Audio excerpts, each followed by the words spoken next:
गिते साहेबांनी थोडी माझी पंचायत केली. मला काय म्हणाले, उद्धव ठाकरेच परत मुख्यमंत्री होणार. अहो मी पंतप्रधान पदाचं स्वप्न बघू की नको आता प्रश्न पडले. नमस्कार, मी विलास आव्हाड. आपण पाहताय A9 एक्सप्रेस. मित्रांनो, ह्या माणसाला देशाचं पंतप्रधान व्हायचे हरकत नाही. देशाचा प्रत्येक माणूस स्वप्न बघू शकतो आणि मग यांनी पण देशाचं पंतप्रधान होण्यासाठी स्वप्न पाहू नये असं आपल्याला अजिबात म्हणायचं नाही. पण या सगळ्या गोष्टी बोलताना म्हणताना आपल्या विधानांमध्ये किती सत्यता आहे, आपण एकतर काय बोलतोय, आता आपली क्षमता किती, आपली यामध्ये योग्यता किती, या सगळ्या गोष्टीचा सुद्धा कधीतरी विचार केला पाहिजे. कारण कधी नव्हे तुम्ही किंवा युती 2019 मध्ये देवेंद्र फडणवीस आणि शिवसेना यांचा सरकार विधानसभेत आलं होतं.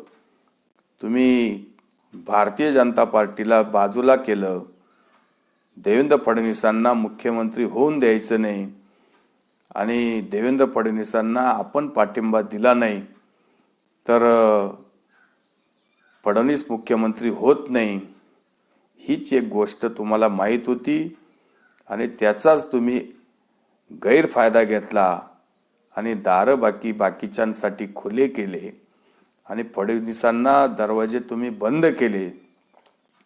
आणि यातून तुम्ही जे काही अनैतिक, मग ज्यांच्या विरोधात तुम्ही निवडून आलेत, ज्यांच्या विरोधात तुमचे 54 आमदार निवडून आलेत, ज्यांच्या विरोधात तुम्ही शरद पवारांच्या विरोधात तुम्ही टीका केली, काँग्रेसच्या विरोधात तुम्ही टीका केली, ज्यांना विरोधात लोकांनी बसण्यासाठी जनमत तुम्हाला दिलं, अशा लोकांबरोबर तुम्ही युती केली, आघाडी केली आणि फडणवीसांना बाजूला ठेवलं.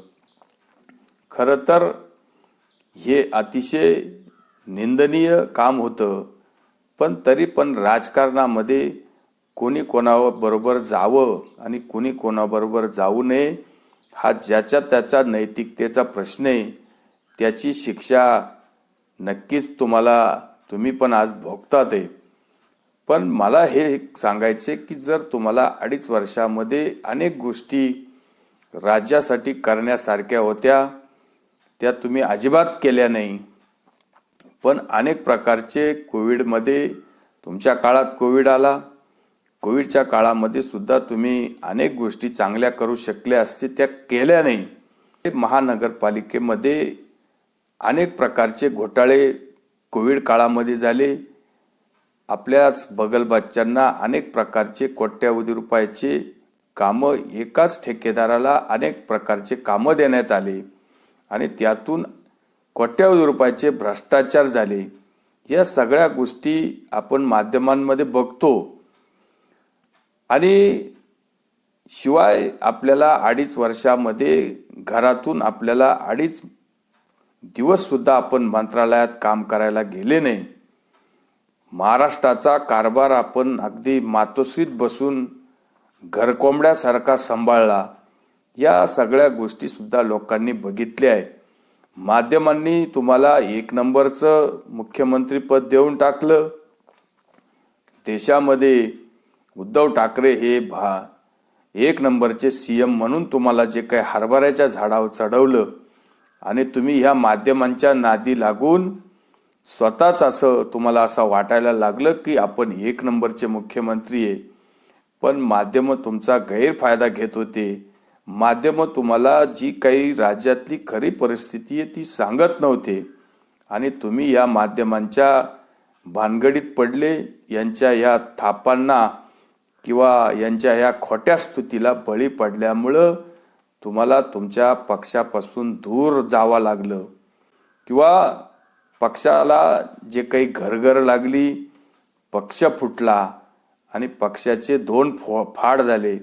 मोठा गट एकनाथ शिंदेंनी पळवला आणि तुम्ही बाकी मातोश्रीवर बसून फक्त गळे काढण्याचं काम केलं आणि मग रुदाली. मग माझं हे चोरलं, माझं ते चोरलं हे म्हणण्यापेक्षा वेगळं काही तुम्ही केलं नाही. मग आता वल्गना, मग मी आता स्वप्न पाहू की नको, मी हे करू की नको. मग आता अनंत गीतेंनी तर असं म्हटलंय की उद्धव साहेब आता परत मुख्यमंत्री होतील आणि मग मी तर पंतप्रधानाचे स्वप्न बघतोय. मग आता मी पंतप्रधानाचं स्वप्न बघायचं बंद करू का? मग आता मला तर मुख्यमंत्री तुम्ही परत करायला निघाले. म्हणजे आता तुम्ही आमदार होण्याची क्षमता तुमची नाही.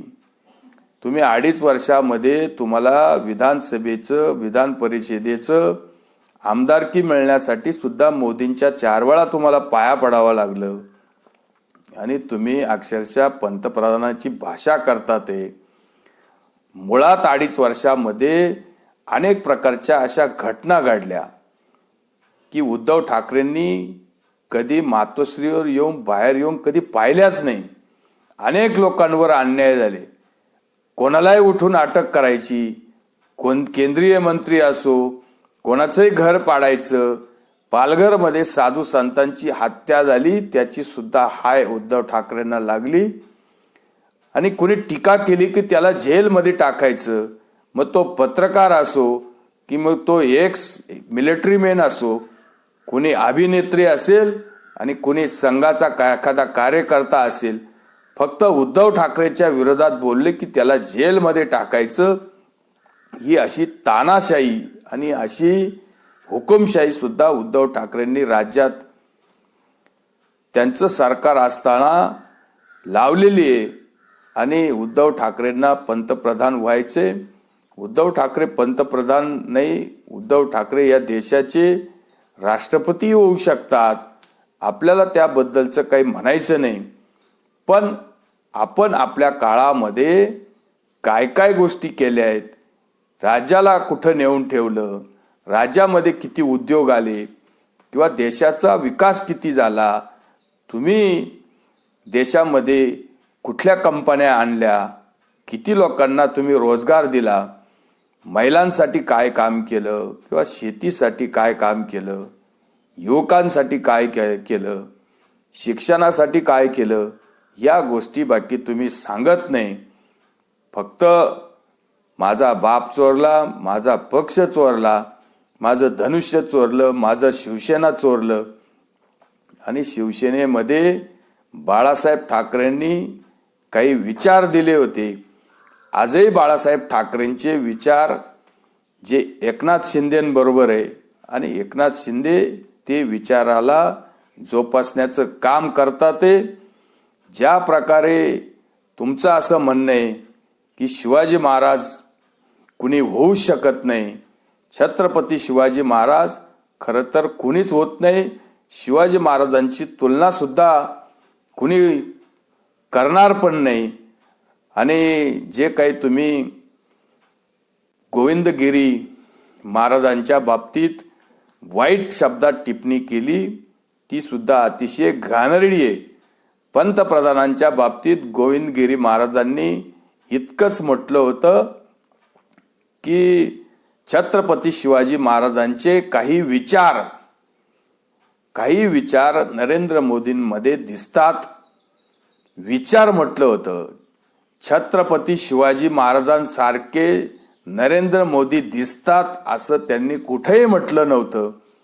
छत्रपती शिवाजी महाराजांचे विचार आपल्या मनी रुजवले पाहिजे किंवा छत्रपती शिवाजी महाराजांचे गुण आपण घेतले पाहिजे, प्रत्येक माणसाने घेतले पाहिजे. छत्रपतींच्या पावलावर पाय ठेवून आपण आपले विचार वाढवले पाहिजे. हा प्रत्येक माणसाचा एक विचार असतो आणि तो विचार, छत्रपतींचे विचार आपण पुढे पुढे नेले पाहिजे. छत्रपतींचे विचार हे इतिहासात राहण्यापेक्षा छत्रपतींसारखं लोकांनी वागलं सुद्धा पाहिजे. इतकंच म्हणणं फक्त गोविंदगिरी महाराजांचं होतं.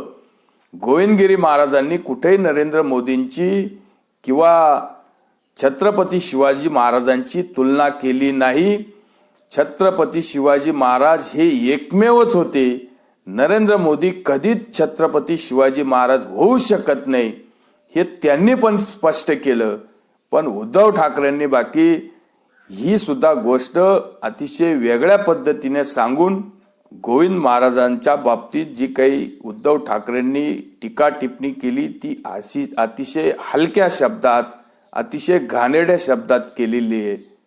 गोविंदगिरी महाराजांना त्यांनी अतिशय बुद्धू किंवा बिंडोक असे शब्द वापरलेले. त्यामुळं उद्धव ठाकरे हे साधू संतांच्या बाबतीत नेहमी आपली जी काही यांचे विचार आहेत यांना साधू संतांच्या बाबतीत कधीच चांगलं वाटलं नाही. राम मंदिराच्या बाबतीत सुद्धा यांचे विचार एकदम घाणेरडे. यांना राम मंदिराचं सुद्धा प्राण प्रतिष्ठेचं निमंत्रण आलं होतं. यांनी पण ते राम मंदिराचं निमंत्रण नाकारलं. त्यामुळं बाळासाहेब ठाकरेंचे विचार, बाळासाहेब ठाकरेंचं पक्ष,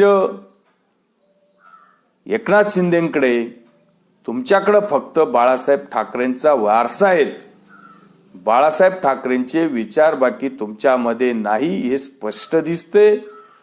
विचार बाकी एकनाथ शिंदेकडे आहे. आणि माणूस फक्त कोणाच्या तरी पोटी जन्माला आला म्हणून त्याचे विचार सुद्धा आपल्या बरोबर येतात असं नाही. विचार तुमच्या बरोबर नाहीये हे इतकंही स्पष्ट केलं तरी हरकत नाही.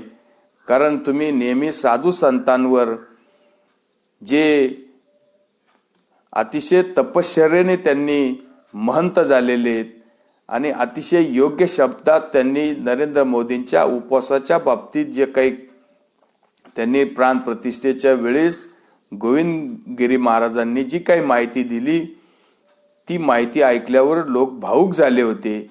त्यांना सुद्धा उद्धव ठाकरे बिंडोक बोलतात, बुद्धू बोलतात. याच्यापेक्षा उद्धव ठाकरेंची मती काय ती असेल इतकंच आपल्याला सांगायचं होतं. पंतप्रधान होत असतील तर आनंद होईल, महाराष्ट्राला तरी पंतप्रधान मिळेल. पण कदाचित उद्धव ठाकरेंना मातोश्रीचं पंतप्रधान पद मिळवायचं असेल किंवा ते असतील पण देशासाठी किंवा राज्यासाठी जे काही असे वाटेल असं काम जर तुम्ही केलं, बाळासाहेबांचं काही स्वप्न होतं ते काही साकार केलं तर लोकांना आनंद वाटेल. पण बाळासाहेबांनी जे काही काँग्रेसला जवळ सुद्धा बसून दिलं नाही, काँग्रेसच्या विचारधारेबरोबर कधी बाळासाहेब गेले नाही. बाळासाहेबांनी शरद पवारांना सुद्धा जवळ कधी केलं नाही. आणि जे तुम्ही पुरोगामी कम्युनिस्ट त्यांच्याशी बाळासाहेबांनी त्यांच्या हयातीत असेपर्यंत पूर्ण संघर्ष केला आणि त्या लोकांना संपवलं. आणि त्याच लोकांबरोबर उद्धव ठाकरे आज मांडीला मांडी लावून बसतात आणि हिंदुत्व आणि आमचं हिंदुत्व कसं आहे यांचं हिंदुत्व कसे याच्यामध्ये तुम्ही तुमचं हिंदुत्व बाकी विसरून गेले.